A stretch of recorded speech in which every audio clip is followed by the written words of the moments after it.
Hi, my name is Goldman. I'm the director and founder of Goldman and Associates. Our firm has a primary focus on family law issues here in Michigan. And today we're going to continue our video topics designed to educate the public. We're going to talk about something very interesting regarding an ex departing with the child, so please subscribe to our channel. What happens if you've got an ex who you regard as a flight risk? Now, what does that really mean? Well, I guess it means different things to different people. When I hear the term flight risk, I assume that there is a circumstance, either ongoing or new, which might cause somebody to leave the jurisdiction. The parlance in terms of flight risk often originates in criminal law, where they're discussing bond and they consider whether or not somebody's likely to take off and skip the bond and breach the bond by leaving. It's usually a person who has no particular reason to stay, has no family, has no nothing, and is facing a big criminal charge. So they regard him as a flight risk, a risk that he'll leave.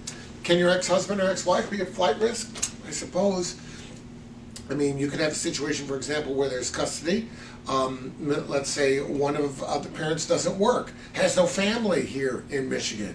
You're concerned that there's nothing particular that keeps him or her in Michigan. The marriage used to, but now the marriage is over. So your ex is a flight risk. So what do you do about that? Well, the court usually, and some people regard this as unfortunate, but the court tends to let people make their own mistakes first.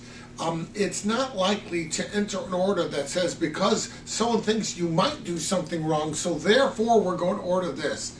The court will usually give everybody the opportunity to comply, to do the right thing. It does not presume that people will take the child and, for all intents and purposes, parentally kidnap the kid into another jurisdiction.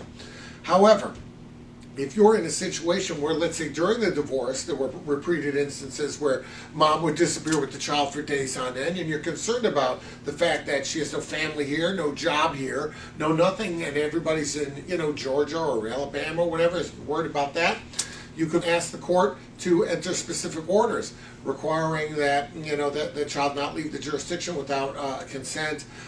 In the event that you're worried that they'll take the child and go to Montenegro, or they'll take the child and they'll go to Europe, or they'll go back with family lives in England, you could withhold the passport and ask the court permission to not allow that kind of travel without some safeguards put in. What might those safeguards be? Well, for example, if you're really worried about it, the court might order, for example, that the parties provide round-trip tickets and verification of when the child's leaving, when the child's coming back, and routine communication during the departure period. The truth of the matter is, though, you can have round-trip tickets and still not send the child back, so it's not 100% of a safeguard. The key is, if you feel that there's a flight risk, you should discuss it with your lawyer. You should talk to your lawyer about what are the possibilities that the court will interfere and intervene, and give some specific parameters before it allows the person to leave the jurisdiction.